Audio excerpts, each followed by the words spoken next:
welcome to AI Revolution Digest, where businesses get smarter. I'm Jesslyn, and I'm going to show you how AI drives real results. And because the future is awaiting, let's dive right in. This episode is about risk no dashboard will show you, models that lie beautifully, and why the smartest thing you can do with AI is actually to slow down. So now let's welcome our very special guest for today, Sir Dilip. Sir, thank you for being here. Can you tell our listeners who are you and what is it that you do? Thank you, Jocelyn, and good morning, everybody. I'm Dilip Dand, the CEO of Lighthouse 3. We are a US-based AI company. So my question would be, is there's a lot of AI companies or AI-powered companies. You and I were both in Singapore with Super AI. There's everyone there seems to be with AI. Now with AI, it seems that you can do everything that you want. So as a founder of Lighthouse, how do you decide what not to build? Lighthouse 3 has a long history. We've been around for 20 years. And over that time, we have sort of learned from working with our customers what works in the industry and what does not. And so we bring in that practical experience and customer feedback that helps us decide what to build and what not to build in AI. For example, we have helped customers build some inventory management solutions that are based on predictive AI, but not on generative AI yet because of the nature of data that we are dealing with. So there are some more examples we can talk about as we go along that sort of help us uncover what works and what doesn't work in the industry. Thank you. So my question would be, for people who don't know what Lighthouse is about, can you just give us a short summary on how you help companies? Absolutely. Lighthouse 3 has been around for 20 plus years. We are a US-based company with offices in Berkeley and New York. And we also have a development arm in India. And we started off by doing digital transformation for our clients. We help companies, mostly mid-sized to large enterprises, 500 companies, to help with digital transformation, be it in one single department or across the entire sort of company-wide. And over time, we have sort of slowly progressed as the industry and technologies have progressed. We started doing ML models about 10, 15 years ago. When that came on the scene, started doing conversational AI, and then now we have migrated to building AI agents over the last 2-3 years. And we've been building AI assistants and agents for our customers in that space.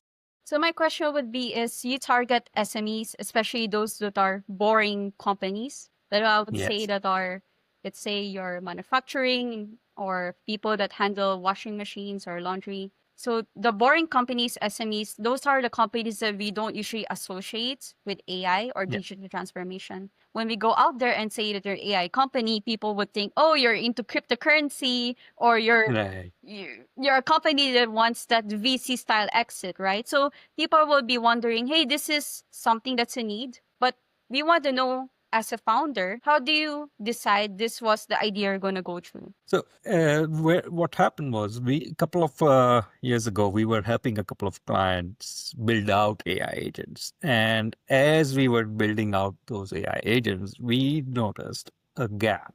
Basically, there were several tools available for the technology teams to monitor and measure how the AI was performing, but there was a gap for the business stakeholders and sort of the compliance and risk managers to understand what AI was doing from a business point of view. And that's what sort of led us to this new product that we are launching, and we can talk more about that. That has helped us decide what product to build. And that's how we've been, we basically follow the lead from our customers. And as we talk to them and identify the areas that customers need help with, we try and fill that gap.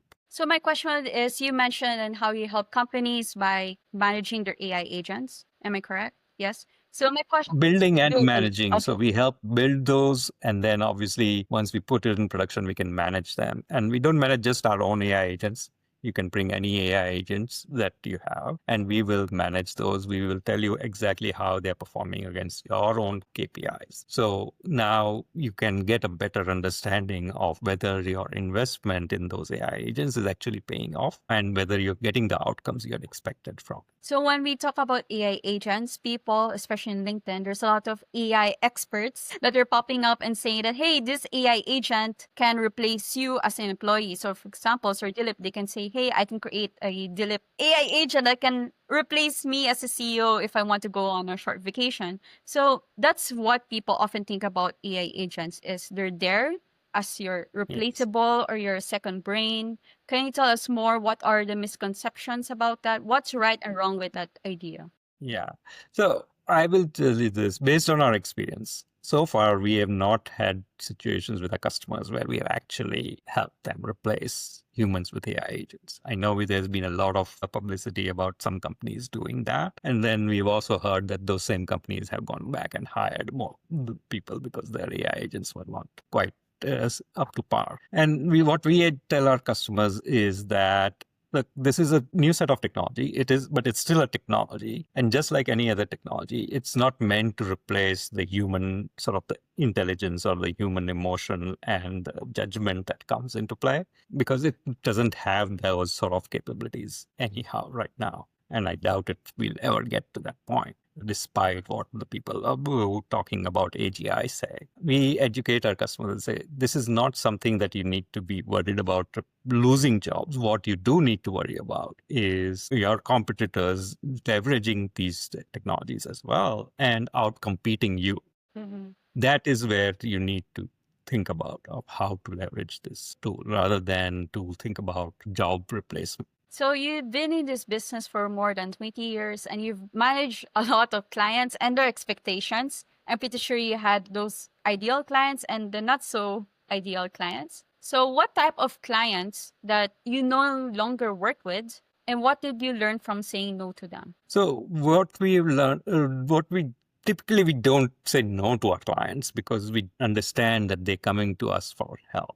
So we try to help them as best as we can. But there are certain type of clients that we will not touch. First of all, we focus on mid-sized to enterprise clients. So for us, a company that is just starting off and is not ready for, or is a small business that doesn't have the right set of infrastructure in place are not the ideal client. Now, we could probably help them set up that infrastructure, but that's not our core business. So we try to refer them to our partners that can help them. What we also end up saying no to are clients that come with high expectations and are budget conscious in the sense that they have high expectations in terms of what the technology can do and what they want, but they don't want to spend too much. So we have to be very careful with those clients and reset their expectations. Oftentimes we find that they tend to then sort of either take two routes. One, they understand and adjust their expectations, and then they become good clients, and we can certainly help them from that point.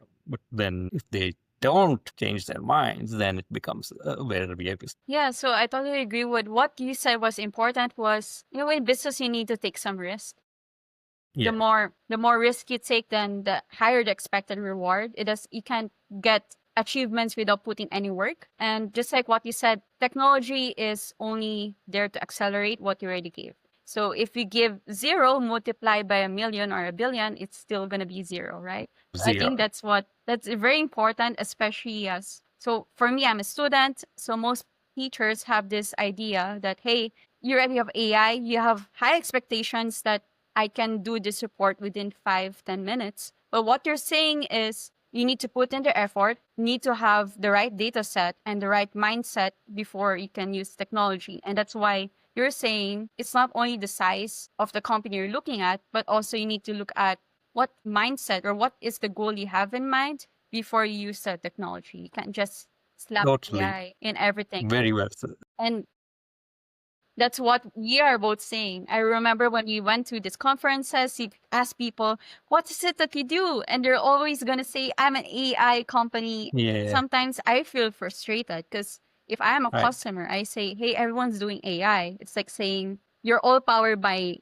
Google Drive, right? Like, every company has a Right. Google Drive. So what company or what is it that you're solving? Right. So when Yeah. we were having a small chat in one of the conferences. Yeah, You said that you used to create a model, or you were hired to create a model or risk management technology for hmm, Washington Mutual. So there was a yep, bank that collapsed in the financial exactly. crisis. So I was 5 years old. I don't remember anything. I was just blissfully ignorant while Yeah. people were clamoring at, oh, this is the end of the world. I was just watching cartoons. So from that era, what lessons can we learn, and how did it shape you to think about AI risks that we see today? Think what we've learned from that era is clearly risk is worth taking, but you have to be very judicious. And if an idea seems far out there or it is not easy to explain to somebody who is not a technology expert or a technical expert, then it's something that is a high risk idea that probably needs be paid more close attention to and approached cautiously. Not that you shouldn't approach it, but you have to be very cautious. Because if you think about it, when that financial crisis happened, nobody understood what leverage buyout or what was those CBOs and what those mean. Now, over time, we have all learned what those things mean. But at that time, it was very few who understood it or even could explain it. And so you have to be very cautious about when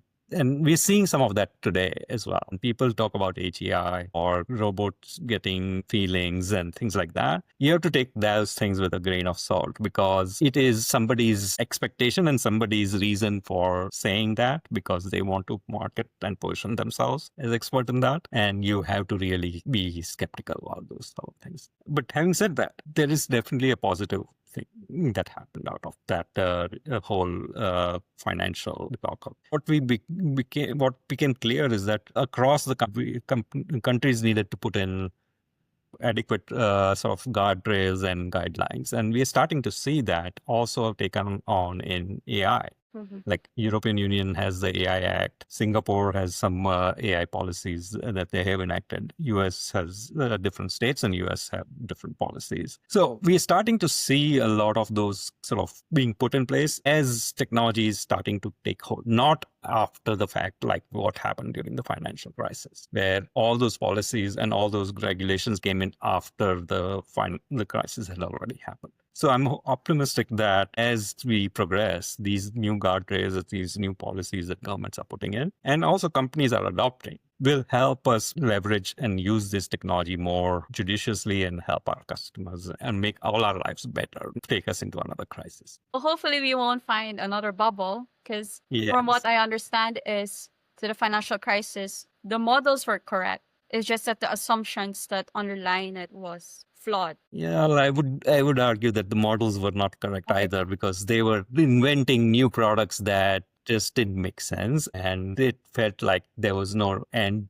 to this that boom cycle when it was actually happening. So I feel bubbles are a way of life. We'll probably have another bubble in our lifetimes, probably 2 or 3 more, but we just have to be prepared for it and be cautious and make sure we navigate it well. So my question now would be, so most of these SMEs companies have wanted your digital transformation.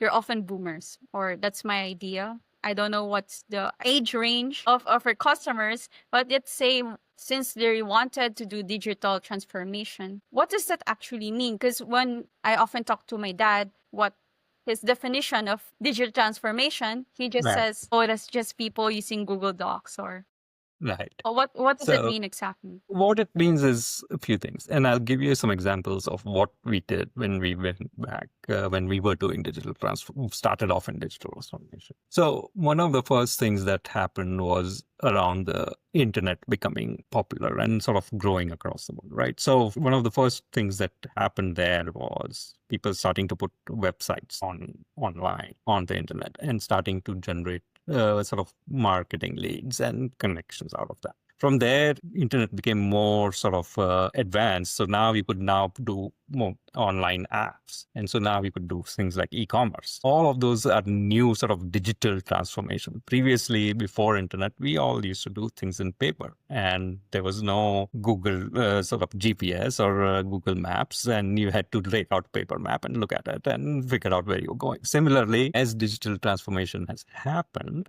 right?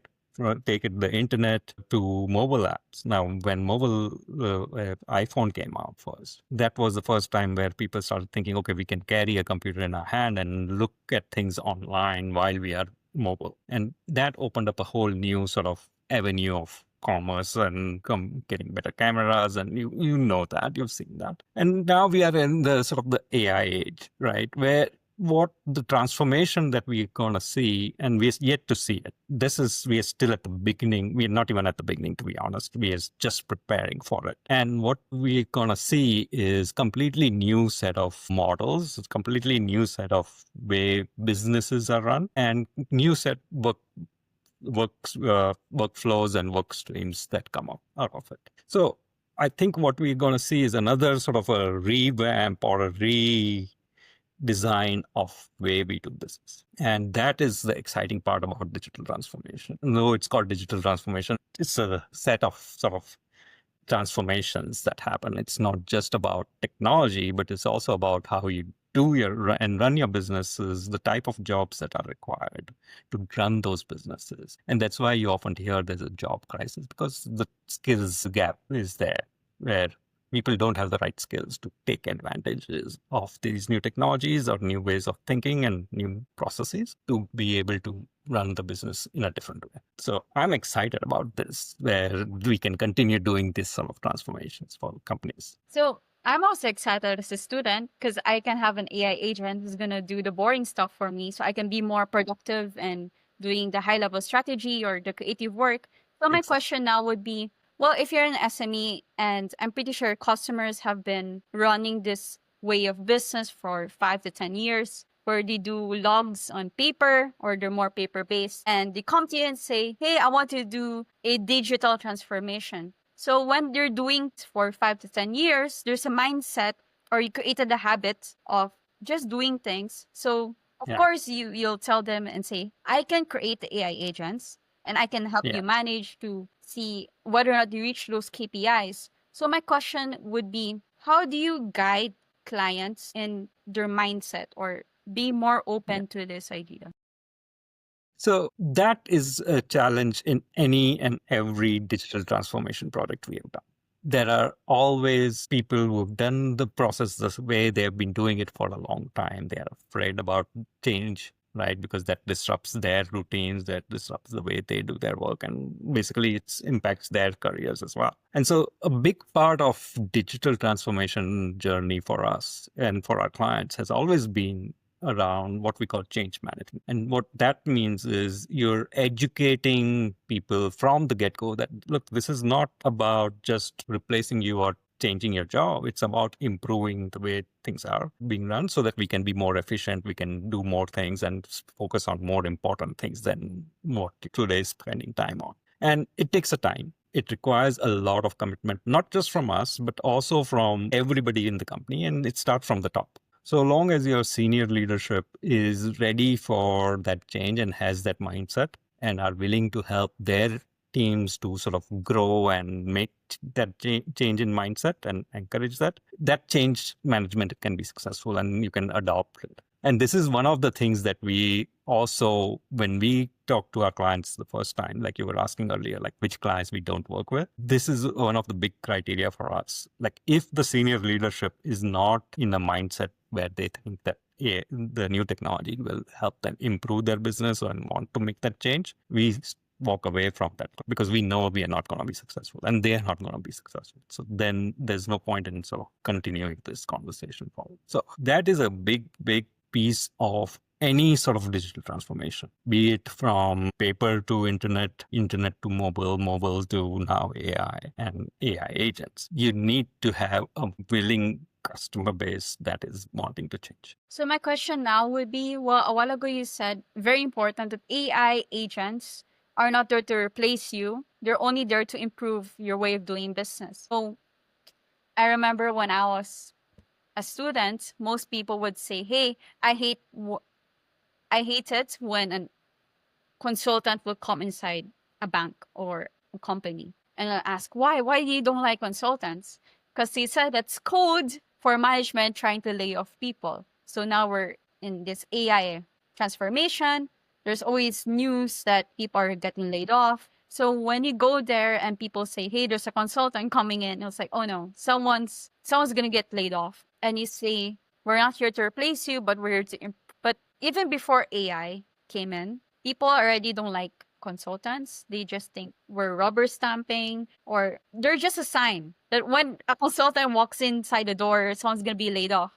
So even though management or higher management is very open to adopting these tools, at the end of the day, if their teams are, let's say, one of the key members are not open to this because they say, "Hey, why are we allowing this technology if they're out there to replace us, or it's going to be a matter of time before someone's going to be laid off." So the morale in the Right. company, they might even lobby against the higher levels or Mhm. try to push them and say, "Hey, don't do this," because for whatever reason they can come up with. So how do you guide your clients and communicating to their team that, just Right. like what you said, AI is not going to replace you. You're not going to be laid off. It's here to improve. Exactly. And that's where I think having senior leadership that is very much committed to this change and is willing to spend the time and effort to educate and explain and address all these concerns that their team members will have, the better. Because you're right, we as consultants will come in, we'll recommend something and implement it even. And sometimes it might be laying off people, but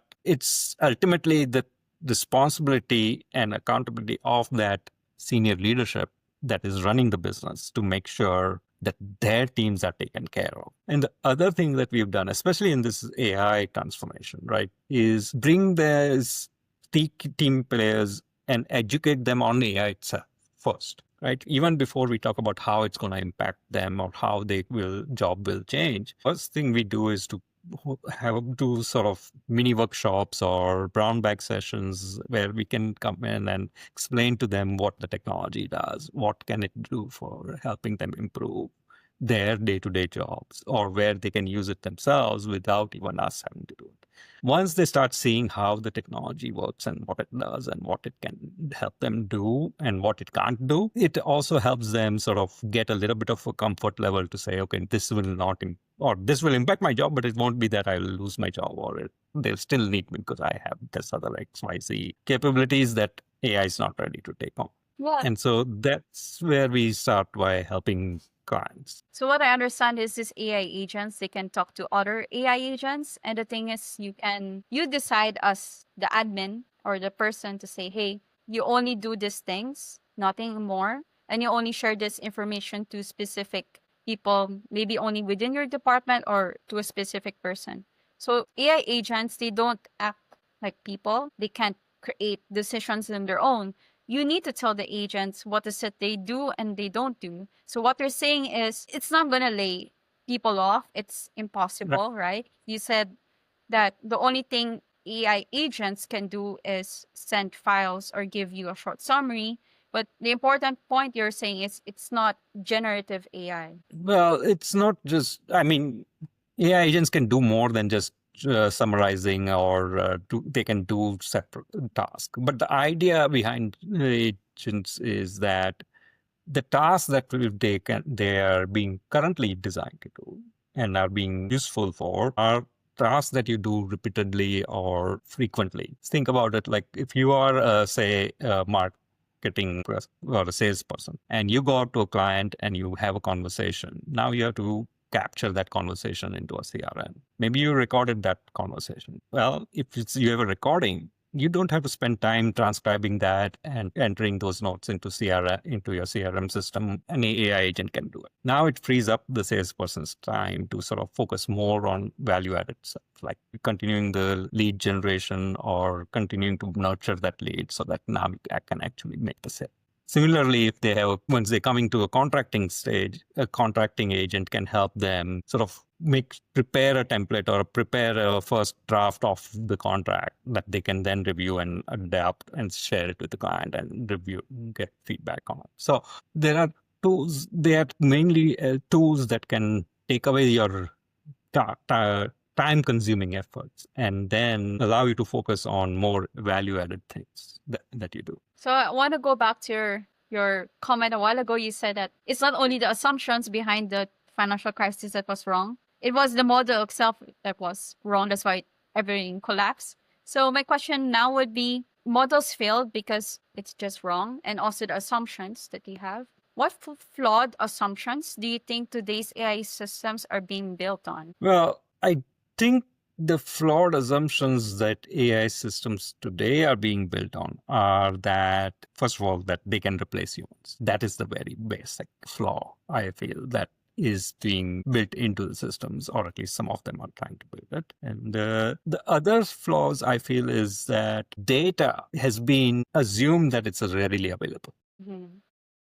And what we find with our clients is that if you think about the legacy of how digital transformation happens, cybersecurity layers and concerns around risk, especially data loss and things like that, have grown, has made it data to become more siloed within the organization. And what I mean by that is, like, your customer service department might not have access to the data from, say, marketing department, or your finance team might not have access to the HR information, which is fine from an access perspective. But in order to do that access, the data was also siloed. AI works best when data is all combined and is easily available, and its access is can, so that it can find the patterns and it can find the correlations that can help them gather value from it. And so that's the other assumption. And that what we're finding with our clients is that their data, because it's siloed, because it's not well kept over time, it has grown and become messy. The data cleanup takes a long, long time before they can even start using AI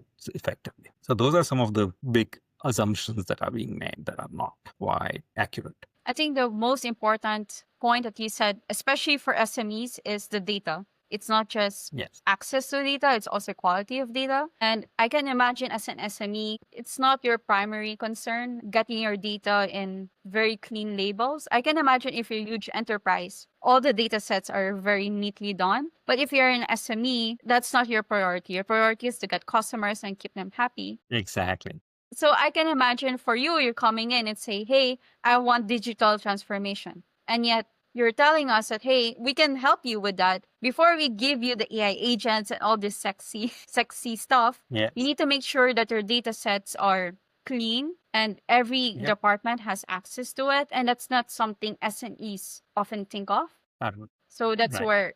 where you come in. Exactly. And that's where we help them. And that's where a lot of time, our first project with those new companies is often around data cleanup and data organization so that it can be ready for AI use. So you work across industries from mobile apps to financial services and then now in AI. So where does execution usually fall apart and how can teams see it coming? Well, it varies from like transformation to transformation, right? With AI, where we're starting to see execution fall apart is on one we just talked about, which is data, where you can't even get started with if your data is not in the right format or in a clean data set. The other place that we see where things fall apart is that, especially when teams and companies start to do it on their own, they start with a single agent in one department, but they've not thought through or aligned on what is the larger strategy for that AI across the company. So now what you're doing is basically you're trying to transform one department to the latest and greatest, but your rest of your company is still behind the curve. And that you're now working in a side, like that's a recipe for disaster, or that at least you won't get the value of AI that you were expecting. And the reason for that is because AI, as I said, is a big business transformation journey, not a technology transformation journey. It's not like you're replacing a older CRM with a newer CRM or a new older marketing platform with a newer one. AI is a new, like it's like what we said with internet, right? Coming in and changing the way the businesses were run. It's that level of transformation. And in order to be successful in that sort of transformation, you really need to have a strategy from the top down. So you need to have senior leadership aligned and committed to it. You need to have a good strategy on how you're going to adopt AI across the board and what are you going to work on? What are the priorities? What are the goals and expectations out of it? Before you do any of this, if you just going to pilot a AI solution because it's what everybody's doing around you and that's the hot buzzword, as you said, you're going to fail. And that's why we see a lot of these POCs and pilots failing. There was a statistic done by McKinsey, I think, about last year, and which said that about 50 plus percentage of all pilots are going to end up failing because of some of these reasons. And so that's where we see some of the execution fails happening. And then, of course, the other part of it is that the scaling part of it, because they just did it as a pilot and POC and had not prepared on what it will look like once it goes into production. That's the last phase where you end up failing. What you said was very important, which is alignment on how does this AI agent, not even just AI agent, but how does your department help with your company's overall strategy, right? So I'm a college student. I'm looking for internships. So what we often do is we look at the job description and we say, hey, that is my job. But we don't really ask ourselves, or the company that we work on doesn't explicitly tell us that how my job aligns with the strategy, or how, in what way do I add value. So I can think that if I'm coming to you and say, hey, Dilip, I want an AI agent, what I have in mind is a job description of what this AI agent would do, just like how I think an employee is going to do stuff. But I don't stop and think, what way does this employee or AI agent, what are they doing that's adding value to my company, that's aligned with my overall strategy? Exactly. This is not just what you're saying is important, is it's not just an AI agent, but this is one of the cave cats of HR. HR is supposed to tell you this. Exactly. HR is supposed to upskill people and not replace them with AI. And what you're saying is with SMEs, it's not just whether or not they're ready with digital transformation. What you're actually saying is they need to have an overall strategy and tell people explicitly how their actions are aligned and give value to the business. Yep. And I think that's important because oftentimes employees with AI, they can say, I am replaceable because this AI agent is a second me that's cheaper, can run 24/7, doesn't eat, doesn't complain, doesn't complain or ask for salary raises, whatever. But what you're saying is that's one thing that AI cannot replace, is by being aligned. And that's something that's always going to be driven by people. An AI agent can't do that for themselves. Right. So that's what you're saying, is you're trying to help people communicate and make sure that the AI agents you're building, that the KPIs that they're setting on helps with their alignment, not just with AI agents, but also employees. So my question now would be, what's the hardest conversation you've ever had with a client, and what did it teach you about your role as an advisor? So that's a very good question. The hardest conversation I've had with the client is when I had to tell them no on why they should not adopt an AI agent. And it was along the similar lines of what we just talked, right? And one of the things was that this particular business leader had just come off from a conference and had the vendor whispering in their ear that they should start adopting AI and doing it. And we had to really sit that business stakeholder down, work with their team, and lay out this is sort of a reality check for them to say,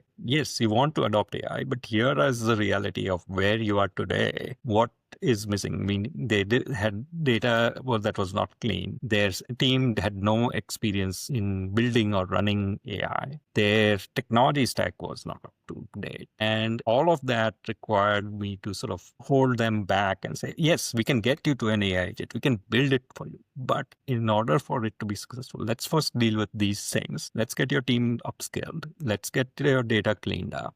Let's make sure your infrastructure is in the right place, and then we can implement AI. So, but that was not because this executive, and I feel for them because they are in a hot seat where they are expected to deliver results every quarter. Otherwise, they are also on the chopping block, right?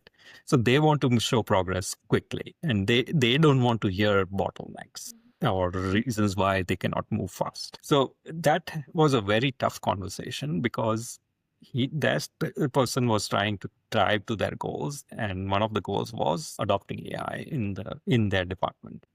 And so convincing that person that it may be, yes, we can do it, but it probably needs 6 months before we can start adopting it was the hard conversation that we had to have. And luckily for us, he understood and was willing to take that pause and rethink and help the team adopt it correctly. And so once he did that, we were able to progress and show them. And now the AI agent is actually saving them like 20 million a year. So it is definitely a lesson learned that you need to make sure you know how to walk before you run, and you need to know how to crawl before you walk. So all of those small steps are important along the journey.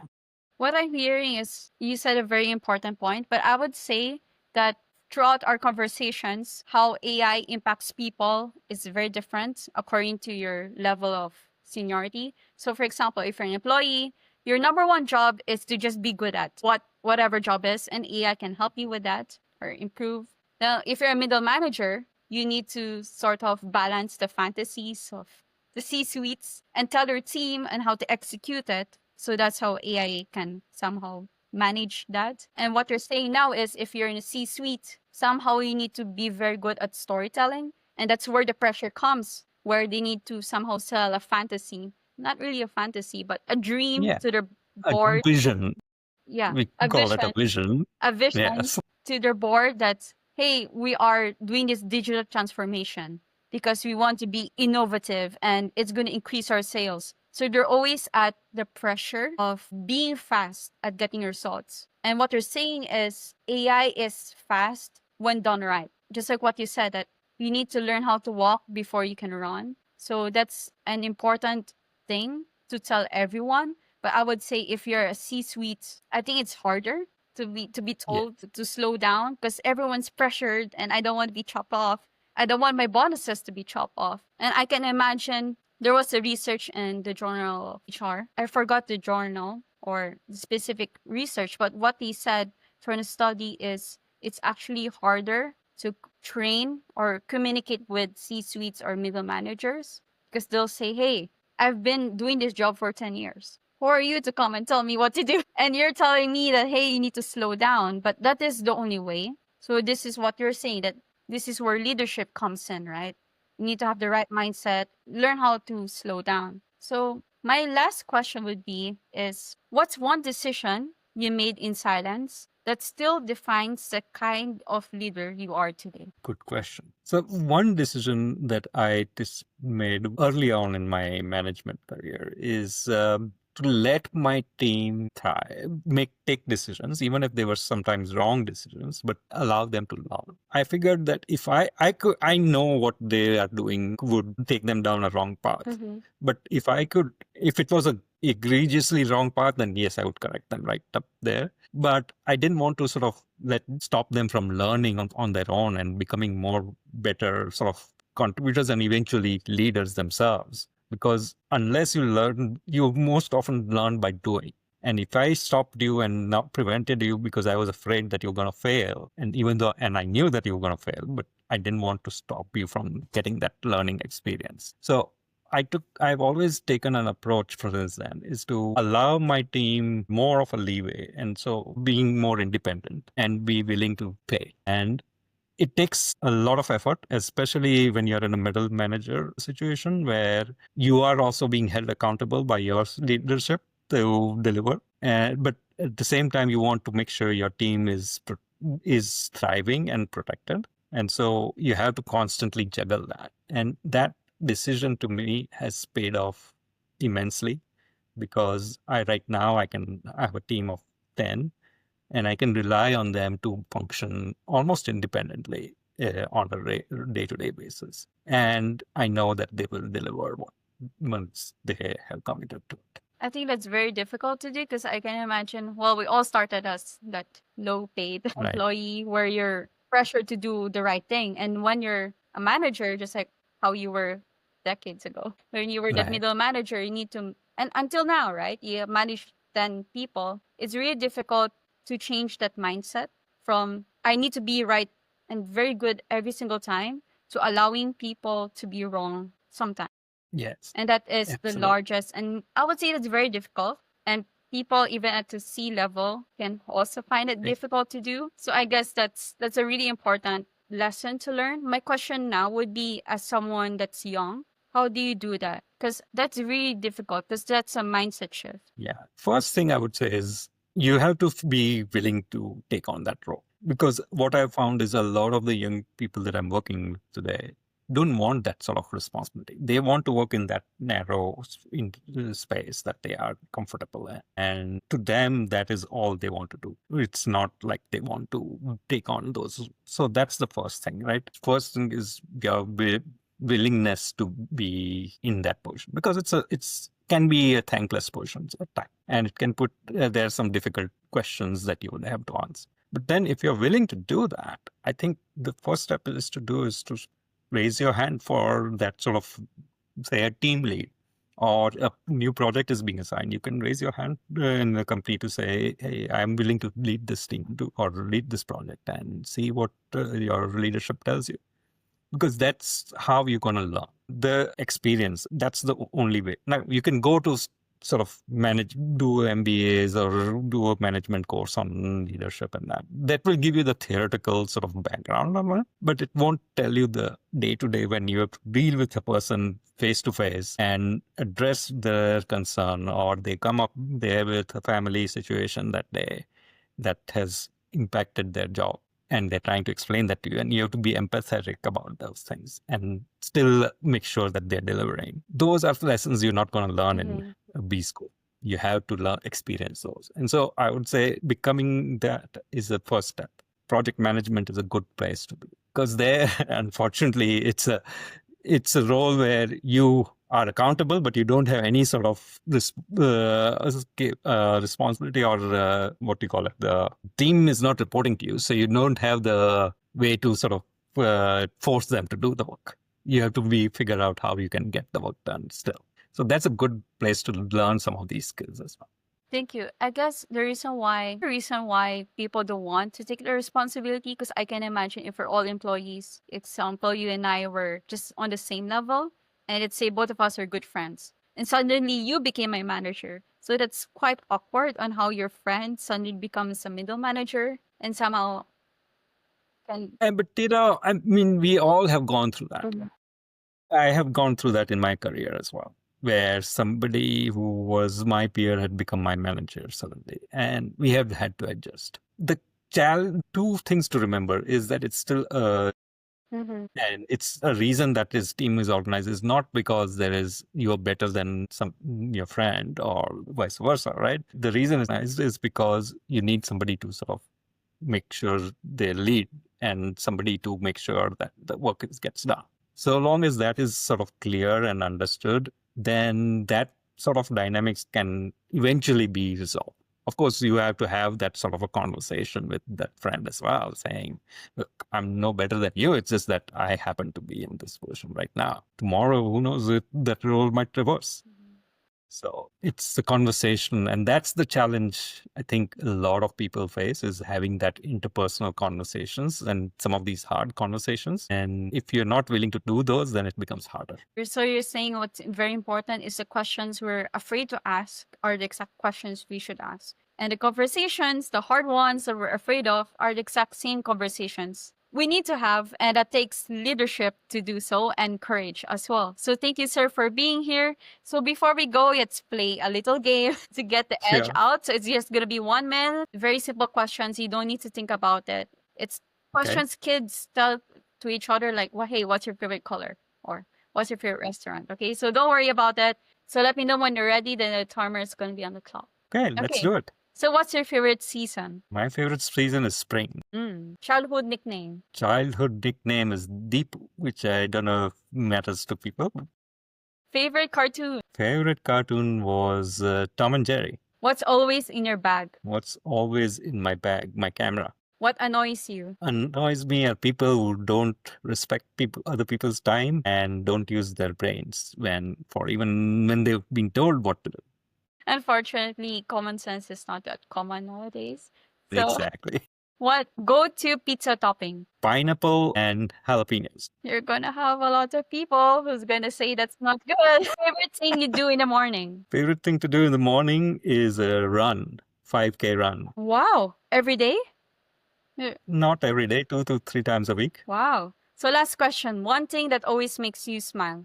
Time spent with a favorite person. Okay. Thank you, sir, for being here. So before we leave, can you tell us what are the latest project you're working on? Where can people reach out to you? Absolutely. Yeah. So at Lighthouse 3, we have launched a new platform, which we're calling Agent IQ. And what we do there is you have to think of it as a Workday or an HR platform for AI agents. So we are preparing for the future where companies now have more than one AI agents in the company, and they need to manage the business outcomes. Like we talked about throughout the talk, is like, how do you make sure that AI is delivering business value? Well, we have a tool for that now. We have a platform where you can actually configure a new AI, onboard new AI agents, manage the entire life cycle, and from there also measure custom KPIs that you are for that agent, and we will track it, we'll report on it, and give you trends and how your AI is performing over time. And you can then get early warning if it's not doing as expected or as you're going to miss your goals. So now you can take corrective action. So we've launched this platform. We are currently in beta. But if anybody listeners who are looking for something like that or are in market want help with building new AI agents or even reviewing their AI strategy, we are here to help. You can reach us at our website, Lighthouse 3, or you can reach me directly at dilip@lighthouse3.com. And we'd be happy to help and have that conversation. Thank you so much for your time, Jocelyn. Thank you, sir, for... I'm sorry, mispronouncing your name. It's Jesslyn. Jalen, right? It's Jesslyn. Jesslyn, Yep. sorry. Thank you, sir, for being here. And thank you for our wonderful listeners. Thank you and see you in our next episode. Goodbye. Goodbye. Thank you.